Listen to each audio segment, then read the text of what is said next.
So here we are, sharing secrets of the soil with me, your host, Regen Ray. Hello, soil lovers. Welcome to another episode of Secrets of the Soil. I'm Regen Ray, and I'm so excited to chat to our guest today, someone who I've been personally working with and doing his online course, Brian Wehlburg. Welcome to the podcast. Good morning, Ray. Thanks very much for having us. And yes, my new best student. Thanks very much. So I'll slide you the cash later. Thanks very much.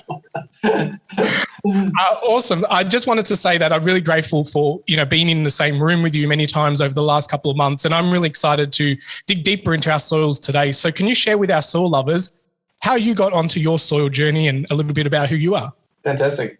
Thanks, Ray. Again, thanks very much for the opportunity. Who am I? I'm a born and bred third generation Zimbabwean. I suppose it all started with a love of wildlife. I was born and bred on a farm, and that was a wildlife conservancy. And then moving on to my own property, where we've managed a game ranching business as well as cropping and livestock. And that's where I sort of came into contact with Alan Savory's work. At the time, the public thinking was burn every 4 years because it was natural. And so we started doing similar sorts of activities like that, but we started seeing encroachment of thorn scrub, more weeds, more bare ground, and we were losing resilience. And resilience in wildlife is really important because you can't just go down to the sale yards and restock when you have a good season. You can't go down there and buy a couple of buffalo and elephants and what have you. There's just no capacity for that. So building resilience into your landscape is a key component for wildlife in particular.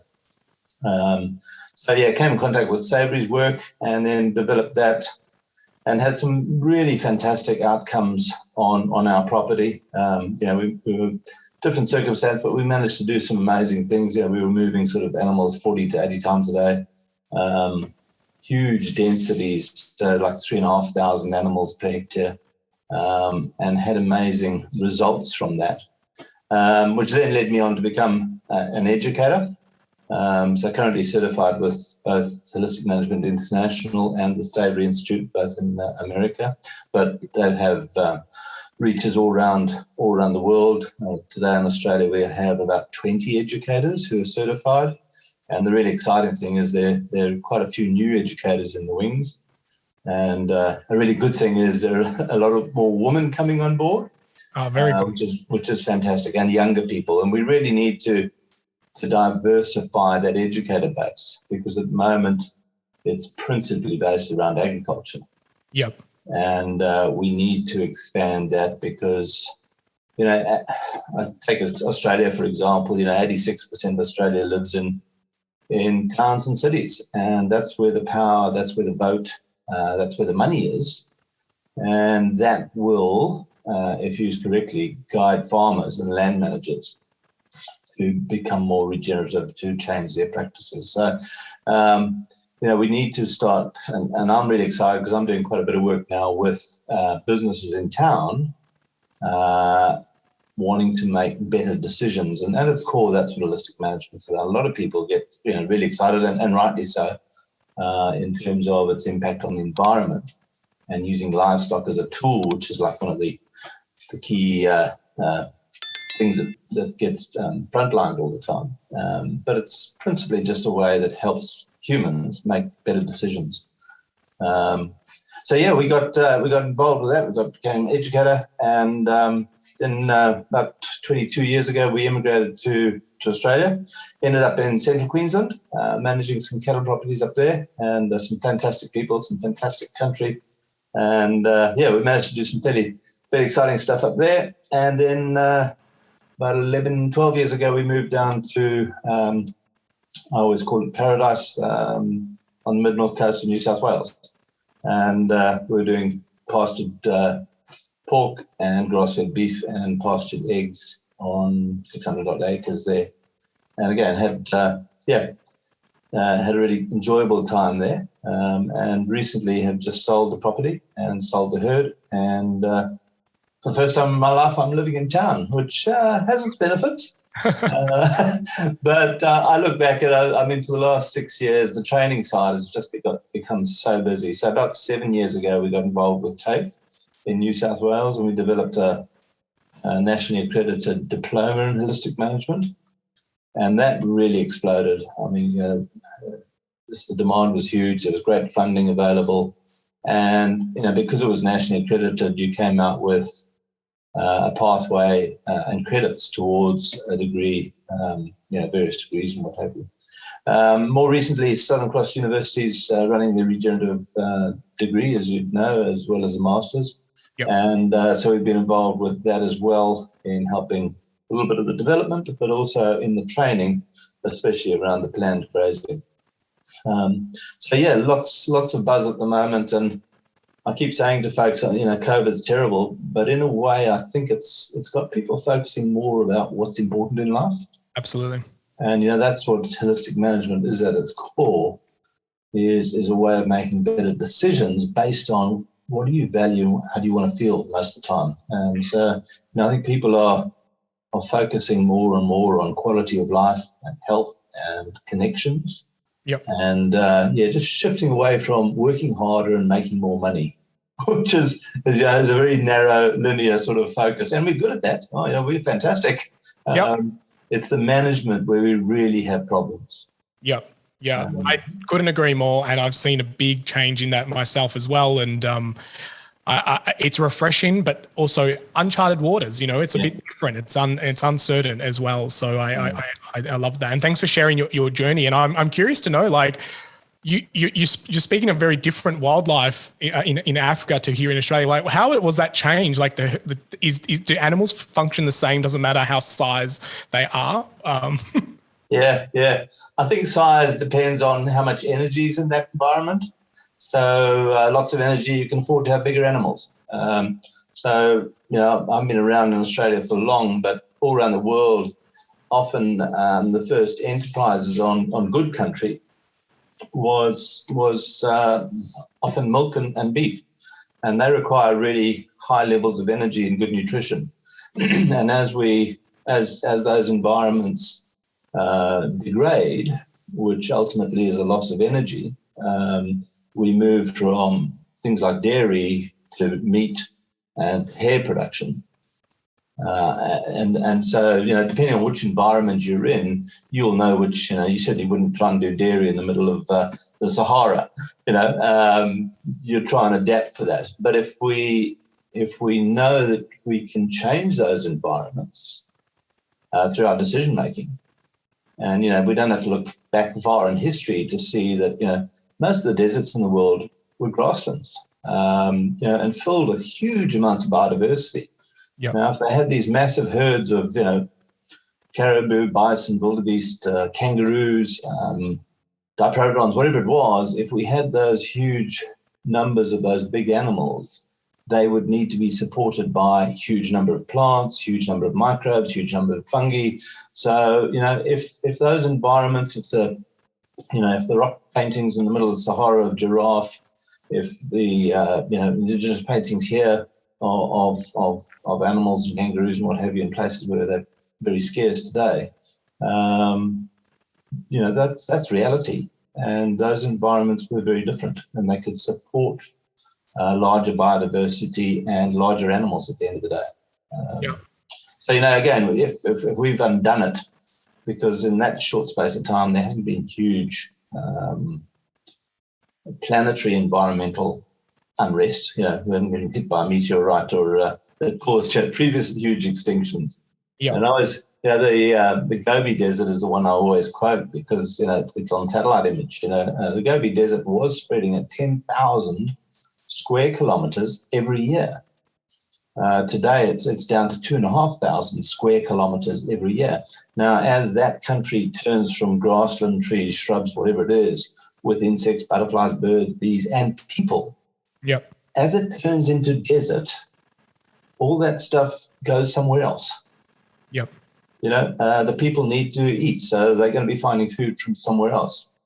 All of that wildlife, obviously, most of it can't relocate. It just dies out. Now, all of that life form is basically carbon.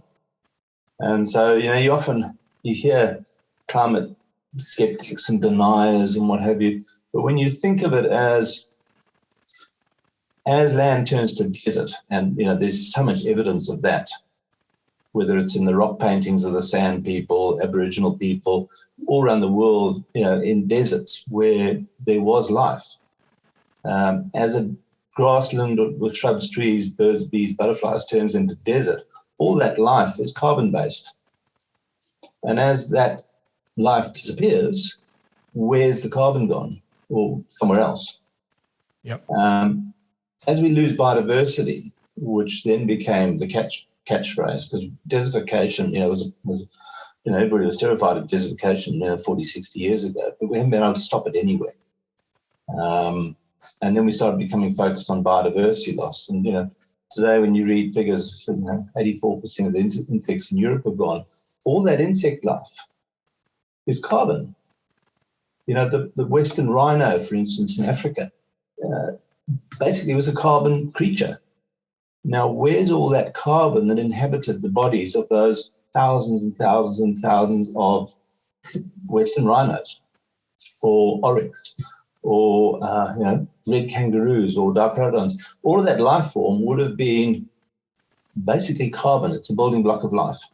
Yep. So again, all that carbon has moved somewhere else. So, when you look at desertification, biodiversity loss, and now climate change, it's all just the movement of carbon from one area to another. And carbon's the building block of life. So if we lose carbon from the soil surface, and, we've passed over 400 parts per million or whatever up in space, all that carbon up there should be creating life on Earth.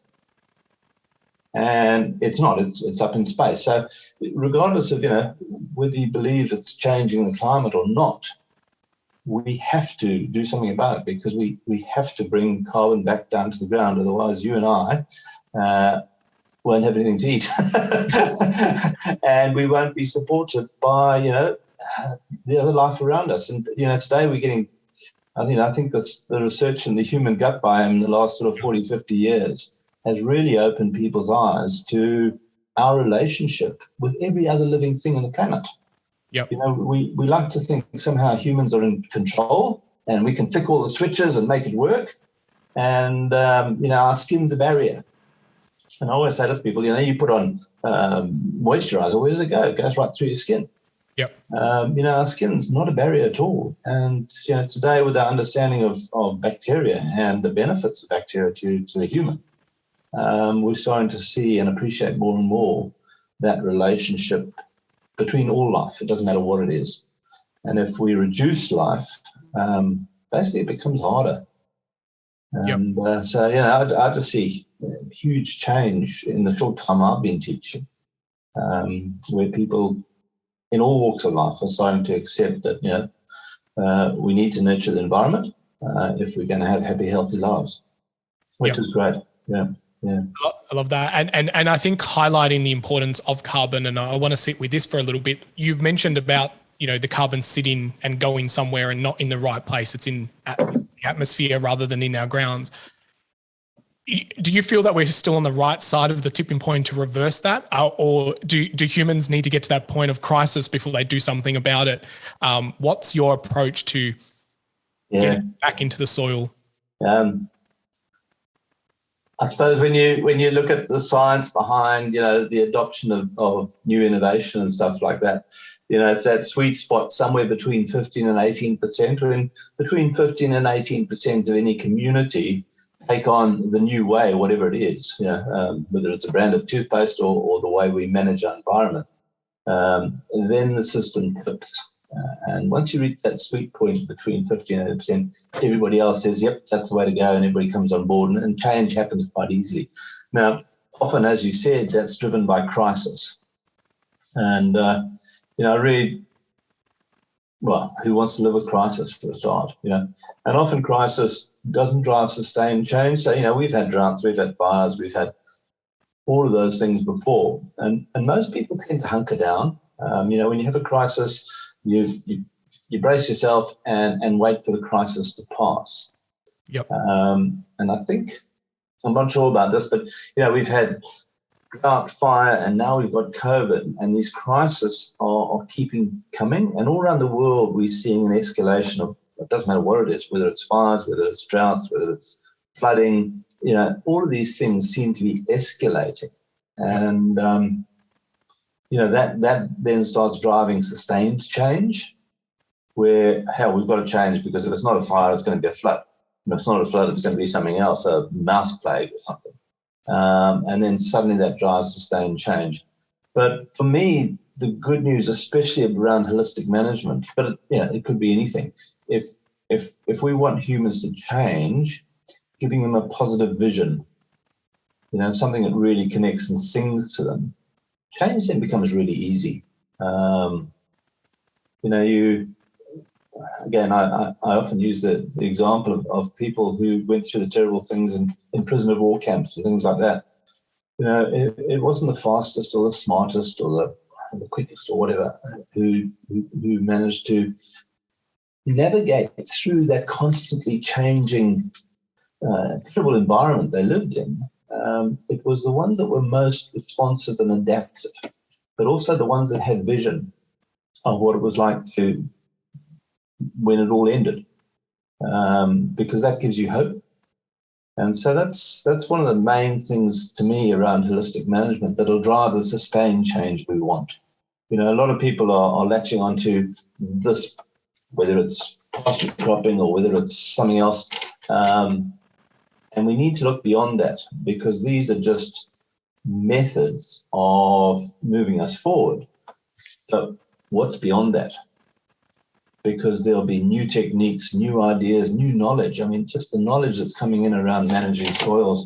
Today we know more about a cubic inch of soil than at any time in human history. We know more about our deep oceans. We know more about, as I said, the gut biome. We know, and we have more technology today.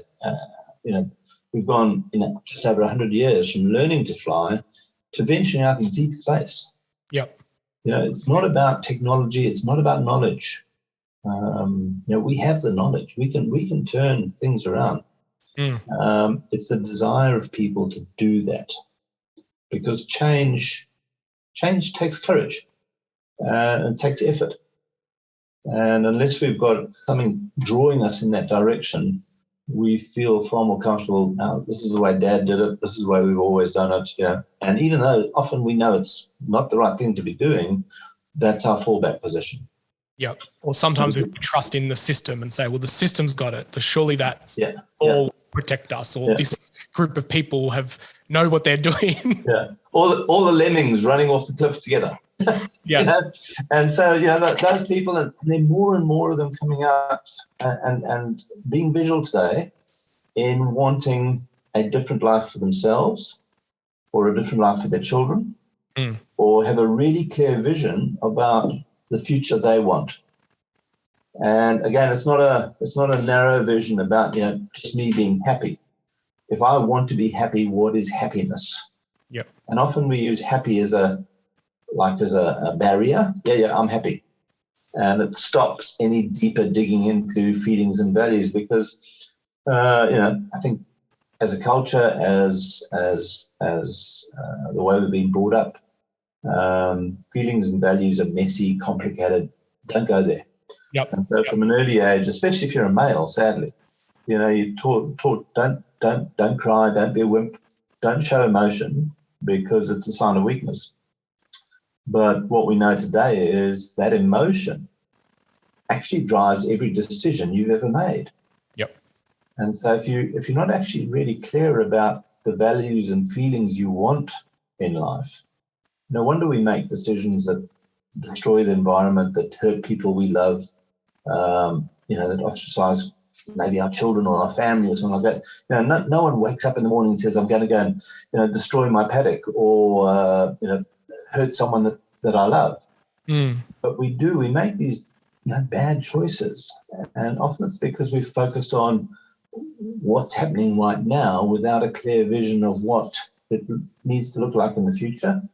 And that's really the power of holistic management. A lot of people look at holistic management and start moving cows around or something. And that's where Alan started his journey. Alan Savory, he started in the big game country, looking at those big herds of ungulates and seeing how they played a major role in just maintaining that environment. And today, sadly, those animals have disappeared. So we sort of left with cows, sheep, livestock.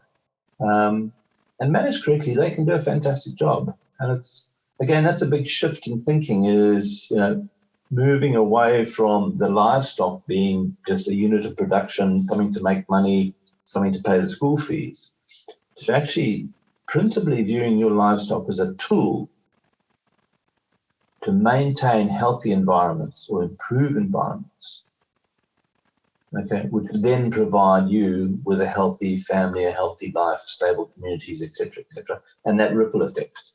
Once we actually acknowledge animals are a tool, that becomes a really exciting arena. And I think, a lot of people come to holistic management training because they're excited with that potential of animals managed correctly to improve environments. In Australia, we argue as to, hard-hoofed animals or, they're not natural. Well, for God's sakes, a tractor is not natural. Yeah. It's just a tool. Yeah. Yeah. And so, if we manage the animals correctly, and you'll pick it up from, the trading, I often say to people, just think of yourself walking along the beach. You'll see plotters like myself walking along the beach, and you'll see my footprints, and it's all about compaction. And then you'll see a jogger jogging, and you'll see his footprint, and the big toe digs in and makes a little hole and disturbs the soil surface. It's not because I'm hard-hoofed or not. It's got nothing to do with my foot structure. It has everything to do with what's happening in my brain as to the level of disturbance at soil surface. And some soils really thrive on disturbance. Now, whether you create that disturbance with a chipper, if it's in your back garden, or a tractor, or a cow, or a sheep, or a alpaca, that's a choice we make. But the first thing is being able to say, the cow, the sheep, the alpaca, if you're managing kangaroos, well, you can manage the kangaroos. It's a bit difficult, though. It's like herding cats. But it's using the animals as a tool. And as Charles Sullivan so eloquently always puts it, they're solar powered, they reproduce themselves, and if you want to, they're good to eat, or they appreciate on your books. Yes. So, when you start viewing livestock as a tool, it just opens up huge potential. And so all around the world today, we've got people who've figured this one out. So we've got the livestock, we can use the livestock as a tool. What's your vision and goal, which is going to drive your decision maker? And if you can start thinking about your landscape and saying, well, how's that landscape got to be for me to have a good life?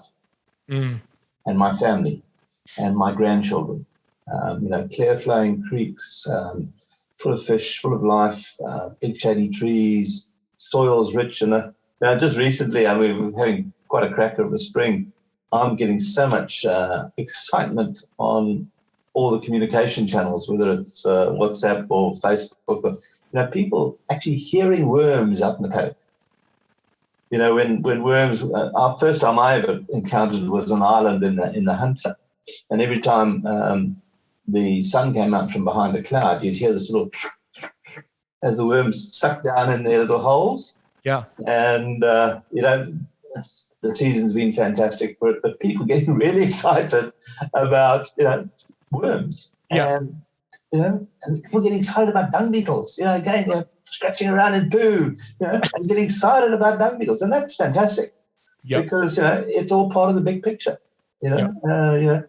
We used to get excited about, I got $3,000 for a cow or calf or whatever, But, people are really excited about improving the environment today. And, if we can get the bulk of Australia also excited about improving the environment and the ways of doing it, using livestock. And whether you want to eat livestock or not, that's a personal choice. Yeah, and I know that's a big kind of debate on the internet. Yeah, and we'll dig deeper in that a little bit. But you keep referring to like making better decisions, and I hear, and I'll be honest, like when I came into the holistic management course, I didn't feel like, I thought we're going to like talk about grazing and animals, and the first sessions was more about mindset and thinking and making decisions and paradigms. And coming from my business world, I was like almost refreshed, going, oh wow, like this is applied in this space as well. How important is like that decision making and that paradigm and that mindset when it comes to holistic grazing, opposed to just looking at grass and moving herds around? Again, it's everything. I know of quite a lot of cases where people have really, just really focused on, it's put in lots of fencing, put in lots of paddock, let's move our animals, as often as possible, and literally they burn themselves out, because they haven't actually catered for the social component or even the financial component. So holistic management is, as a decision-making framework, helps us balance the social, the environmental, and the financial. As humans, we really struggle with complexity. We're really good in the linear form. If I said to you, go outside and count cars coming down the road, everybody could do it. If I said to you, go outside and count the cars and the buses coming simultaneously, very few of us could do it. And if I said count cars, buses, and bicycles, none of us could do it. Those are three things. And here we are as land managers, managing livestock, managing climate, managing staff, families, suppliers, customers, managing finance, managing that amazing biodiversity above and below the soil surface. And when we think about it, we can't manage three things that are happening simultaneously. Yep. So what chance have we got with our current thinking? And, think about, I always say Australians, we tend to travel large distances, maybe not so much at the moment, but, we travel huge distances. Every square inch that we travel past is the result of someone's choices, someone's decisions. And a lot of that country, is pretty good, but there's also a huge amount that is deteriorating, that's eroding, that's losing biodiversity. And it's a result of human decision making, whether it's increasing fires, floods and droughts. We often see as two ends of the spectrum, but really they're symptoms of the same thing. As we destroy our soil, as we harden off our soil, as we make our soil less receptive to moisture, we will have more floods, we will have more droughts. So in fact, droughts and floods are characteristics of the same problem, a poor water cycle. Yes. So, again, as I said, no one wakes up in the morning and says, I'm going to go and destroy my water cycle. But we see it happening all the time. And it's our inability to manage complexity that is the problem. So, the core is decision-making. Human decision-making is what it's about. And so what Savory did was he progressed from his time in the game department, managing these huge herds and being really observant about the interconnectedness of everything, whether it was lions and buffalo and all that kind of stuff, and figuring out, the key component, and also bringing in the concept of time. I mean, that's been around for ages. The shepherds in Scotland way back used to talk about the golden hoof of the sheep. So being able to manage animals to create a good outcome.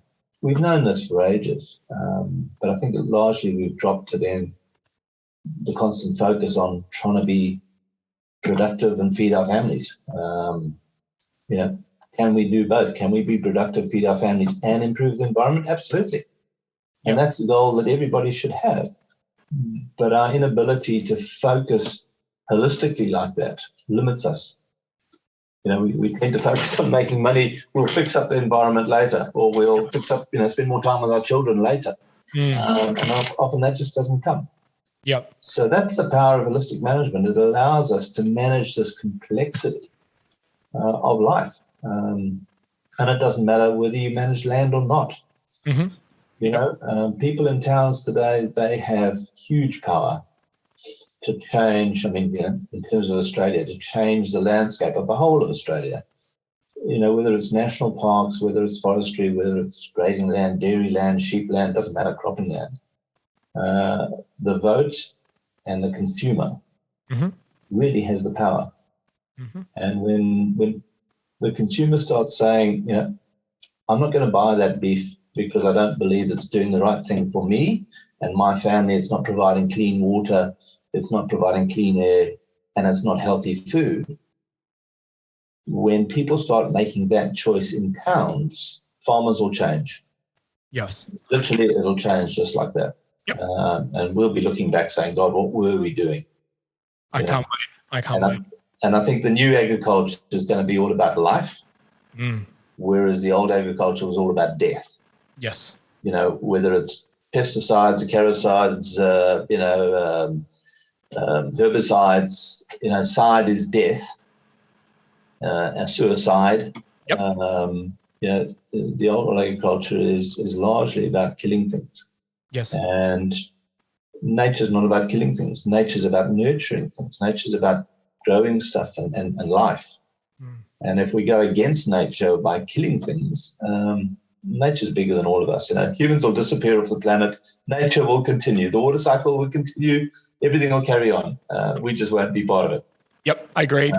So the choice is ours. We can be part of it, or we can try and work against it. But you know, we're not going to win. And that change is happening right now as we speak. I mean, more and more people are either voting with their power, their buying power, their vote, or actually some fantastic people making those changes in the landscape. You know, pasture cropping, Cole Slice's work, Bruce Maynard's work, just huge numbers of people trying things. And I suppose that's one of the big problems with the change is, you know, there's never going to be a textbook. You know, people are looking at this regen ag and people want to sort of analyze it and pull it apart and say, well, what is regen ag? And regen ag's a pathway. You know, I love taking Simon Sinek's work, and just Simon Sinek talks about, and you can relate it to regen ag. You know, you can go to the gym, pump iron, work out, and you come home and look at yourself in the mirror, no change. And you go the next day, you go to the gym, you pump out, you work out, you come back, you look in the mirror, and there's still no change. But gradually, your body starts changing. And it's going to be the same for agriculture. You know, there isn't a point or a moment where you can put up a finger and say, I'm regenerative. We all make those little decisions, those little changes, decision by decision, that will lead us towards a regenerating, healthy, happy environment, planet, community. You know, so there's a lot of effort going in trying to define what is this regenerative thing. Yes. And it's not, it's a journey. Yep, I agree. I couldn't agree with you more. And the word that you used, pathway, I think is really a great way of encapsulating that. It is actually one of the questions that I normally ask people is like, what does regenerative mean to you? And you've already done that, you know, and I think you've hit the nail on the head, and there is a bit of a problem of trying to define it and putting it into a little box and say, tick, you're doing this, this, and this. And I think when you really understand the principles and the way of regenerating, it's hard to do that. And and I want to just sit on this moment, and the soil lovers listening to this podcast, like really hear what Brian's saying about the power is in the people and the consumers. You know, I think that is what pushes change. You know, supply versus demand is the marketing 101. If the demand is there to grow more wholesome, regeneratively conscious, chemical-free food, people will have no choice but to deliver that. You know, and I think it is now time to realize, to not blame, well, it's not at the shops or we're waiting for legislation. This will change when it comes from the ground up. And that's what I've loved being in this space, is just seeing the number of people creating, innovating and nurturing this way of living and that hopefulness. So I want to thank you for highlighting that and just really, you know, giving us a space to think about that. And sometimes people think, well, what can I do? I don't have land. And that was one of my concerns. I live in an apartment, and yet I still did the holistic management course and still doing it, and being blown away with like this is more than just owning land. This is about viewing the world through a different way, a different paradigm, a different set of glasses come on. You take the old filter out, you put the new filter on, you think, oh my God, look at all this stuff that I wasn't seeing before. And it was right there in front of our eyes the whole time, you know? And so I think I butchered a quote that you said in one of our classes once where it's, you can correct it, but it's on the lines of like, seeing is believing, but what you believe is what you see, you know? Yeah. So that hit my heart.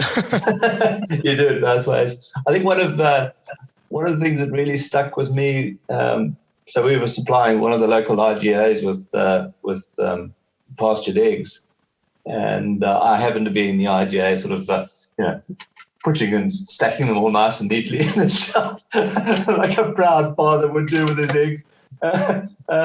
And a person came up, and I don't know, we sort of got into a conversation, and she said, "Oh, those eggs are terribly expensive." And I kind of looked in a shopping trolley, and there was a 2-liter bottle of Coke. And so people have the power to make a choice.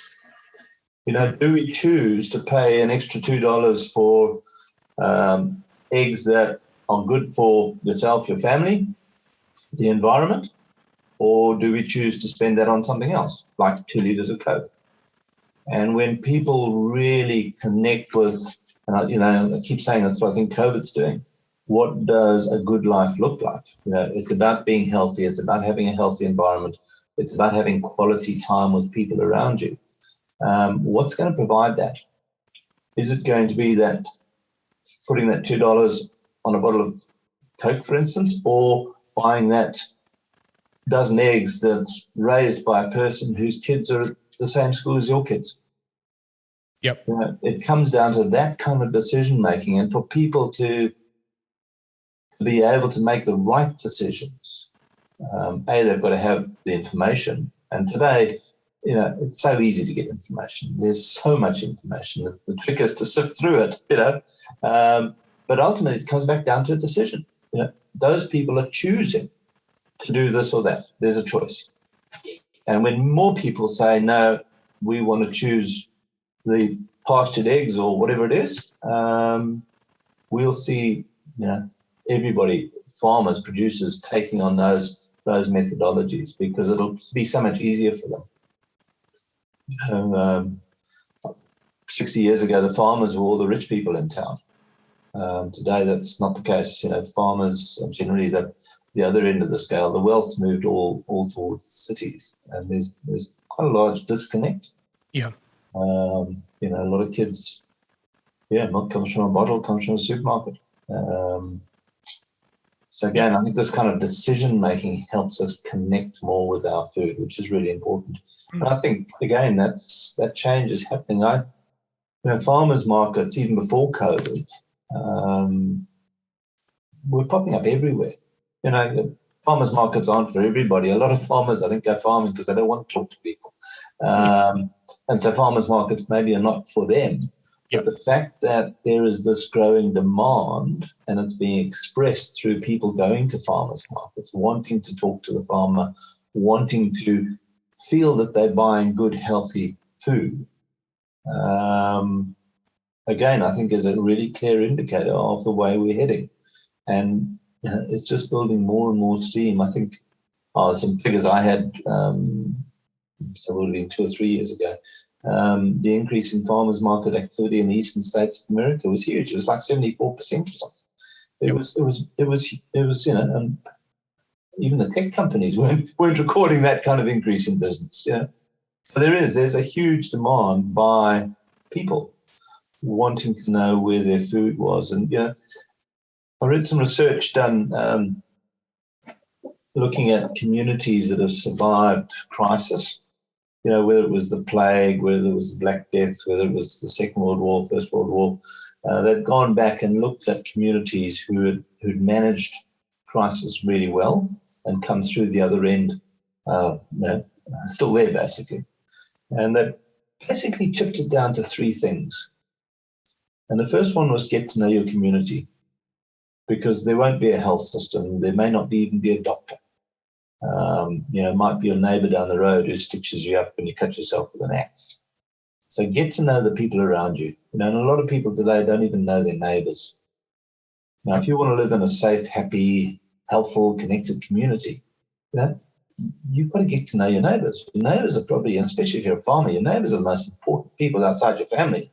Mm-hmm. But there are, they're the people who've got your back when there's flood, fire, all these problems going on. So getting to know your community is critical to allow us to survive change. The other big one was get out of debt. So if we're looking at farming, if we can start using tools that regenerate themselves, that are solar powered, fantastic. That's going to make us more profitable.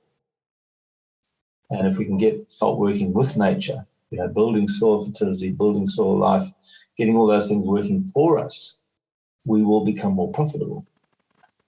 And the final bit of research that this study highlighted was, so the first one was get to know your community, get out of debt. And the final one was become healthy.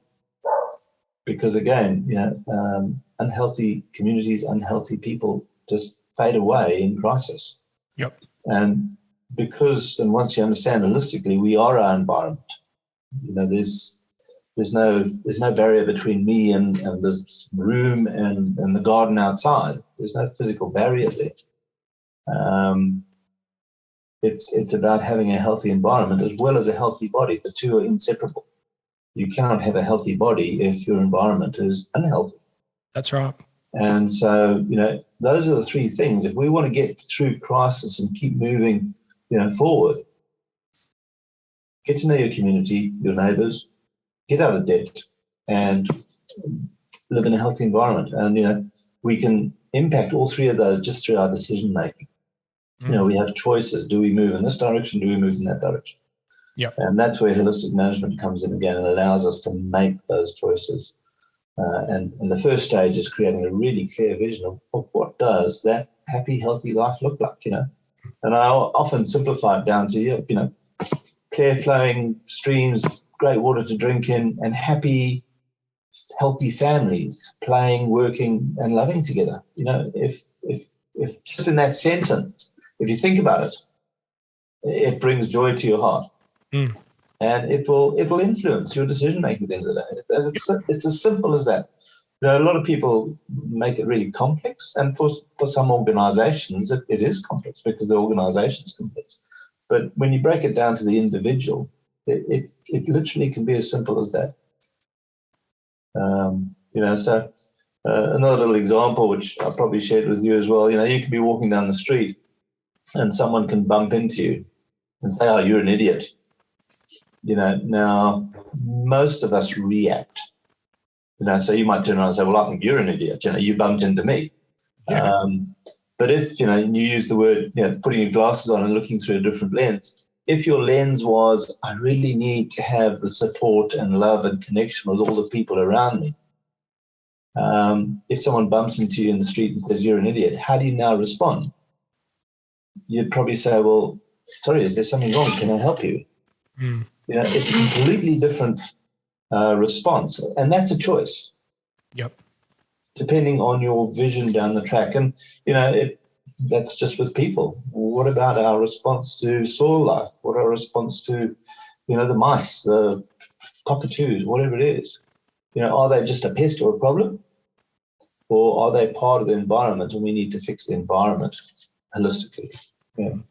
Love that. I couldn't agree with you more, Brian. The time I've spent with you just reinforces stuff that I've heard, but I'm seeing it from a different mindset. And I really encourage everyone who is listening, the soil lovers out there, doesn't matter what space you have, do get around this holistic management. I know there's a misconception that this is all about raising herds and grass management, but it's so much more than that. And I want to be part of that kind of journey of sharing light on this to show that it is more it's a way of living. It's about being true to yourself, being aware of the surroundings. And you mentioned something before, and I want to go a little bit deeper on this and very quickly about the whole, I don't want to start an argument with our soil lovers, and I know it's argued enough online, but I think that some people who care for country and care for animal and making choices to not eat meat and respect that, there is a bit of a concern or an issue with using animals as tools and this whole framing of that.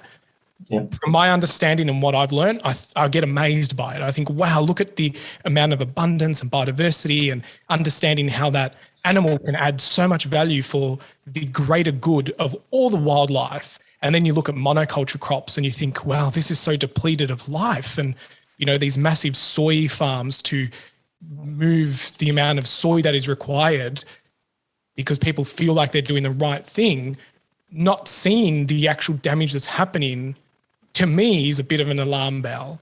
And I don't know how to articulate it without pissing people off and making enemies. And maybe I need to get comfortable with that. So I'm leaning on you to shed some light. How do we work through this together wholesomely to understand that? Because I could argue that humans have been used as tools to build cities, to do our chores and our work. No one's getting upset that we're being used as tools to build empires for governments and councils and business and get a salary. And so where's the difference? And can you talk to that for a little bit? Yeah, I think, I think a lot of that, I think there's two avenues to people against the livestock industry. And one is caring for them. And we see a lot of, I suppose, cruelty. Yep. And governments all around the world are working against that. Now, again, there's no need for cruelty. I agree. Although cruelty does exist in the wild. You see a cat playing with a mouse and slowly killing it, or eating it while it's still alive. You see lions dragging down zebras and eating it while it's still screaming. Cruelty is out there. But we have a choice. We don't have to be cruel. And again, I think that's humanity.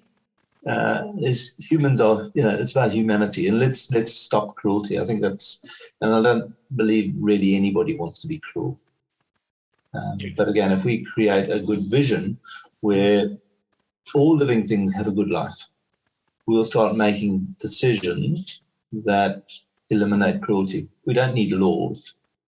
Because laws are often just barriers that we find ways around. Or move. But when we actually connect with our environment, and cruelty doesn't have a place. So I think we can eliminate cruelty. We're not supporting cruelty, and I don't think any of the livestock industries do support cruelty. They might turn a blind eye to it from time to time, but most of them are working towards eliminating cruelty. But please accept cruelty is part of nature. Think of poor old praying mantis. We have sex and then get eaten. That's kind of cruel as well. It's out there. The other part is death. The other part is death. Death is part of that natural process. It's a process. Death, life, birth, decay. Death, life, birth, and it's ongoing all the time. So death is everything will die. So you can't avoid it. It's part of the rebirth process. You can't have birth without death. So again, just getting a more holistic view of that, death is natural. Everything's going to die. But we need to zoom out bigger. We need to look at planetary scale. How do we support life at a planetary scale? Yeah. Birth, death is down here, moving us in that direction. Now, if you have more death than birth, well, what are you doing at a planetary scale? You're reducing stability, you're reducing life in general. So, if death comes at the benefit of the planet, then the whole planet benefits. If death comes in a degenerative way, well, then the whole planet suffers. So, big picture blanket, as long as we're moving forward, everything will eventually die. Everything needs to have a good life. And I think, generally farmers are becoming more and more aware of that. Yep. And I think humans all around the world are becoming more aware of that. Yep. There's great moves everywhere to stop cruelty, and that's fantastic. I don't think anybody really wants to be cruel. Occasionally we make decisions that aren't focused on that, but hopefully the decision making will help us with that, as well as the drive from the consumer. Yep. So they're great. They're great certifications, whether it's proof, RSPCA, but we need to link those also to the environment. So it's not just about animal welfare; it's about managing animals this way. Is it improving the environment, which includes you, me, the birds, the bees, the microbes, the worms, everything? Yes. And that's happening too. So no, it's all really, really good. I think we cause friction by focusing on individual parts, but if we look holistically and say we want more stability, more happiness in the planet, yep, how can we do it? Yep. We need more animals. How can we do that? Well, we need more death to create more life, but cruelty has no place in any of that, none at all. I agree. And I think that's a great place to leave that. And I know I see it as working all together. Mother Nature has made this system work like that since day dot. And so, and it's evolved. And I'm refreshed when I see what I'm learning and how it all works together, and the fact that soil life improves, grasslands improve, the water cycle comes back, the carbon cycle comes back. And I just think the amount of systems that this way of managing our planet can bring back so much life, but squeezing animals into a factory farm and feedlots and things like that definitely doesn't, I think that, and that all comes from consumers wanting more meat, quicker, faster, more produce at the shelf and not really questioning where it comes from. The nutrition density has dropped. So now we're eating more just to get the nutritional value. So if we're growing better quality food and we can eat one meal a day that's extremely wholesome and really nourishing, then our reliance on eating more is reduced. And I love the narrative of this that is unfolding, and people having those aha moments and looking at the coin from the other side. But I think we could chat about this all day and all night, but I want to get to our signature question. Brian, are you ready to be the voice of the soil? Absolutely. Excellent. Absolutely. So if you were the voice of our soils, what would you say to us on Earth?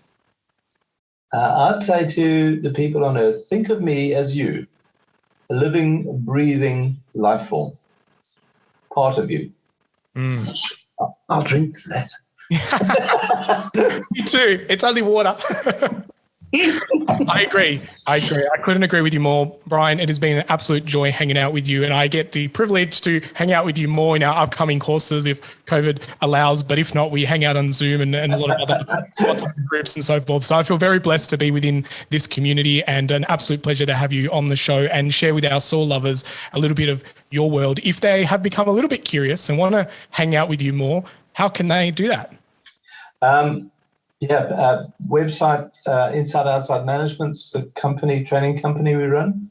So, Inside Outside Management, Facebook page, Instagram.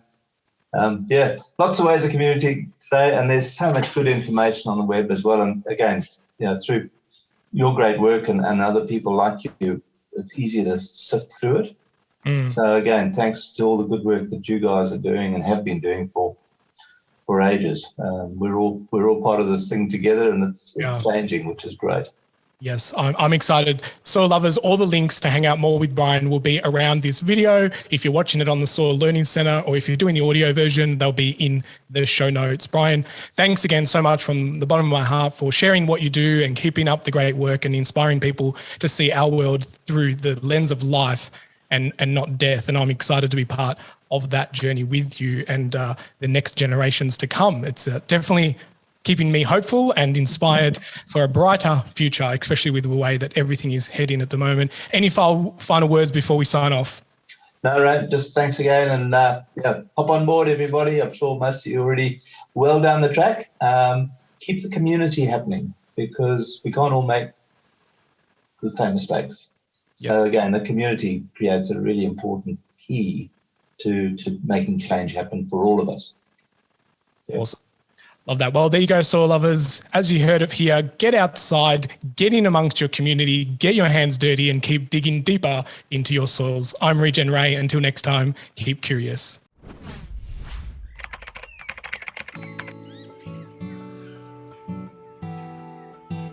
Well, soil lovers, that's enough secrets for one episode. I really hope that you enjoyed all the secrets shared during this conversation. But hey, let's not keep it a secret. Please share this podcast around and make sure that you like it and leave us a review, because that really helps spread the secrets of the soil. Until next time, remember, get outside, get your hands dirty, and keep digging deeper into your soils.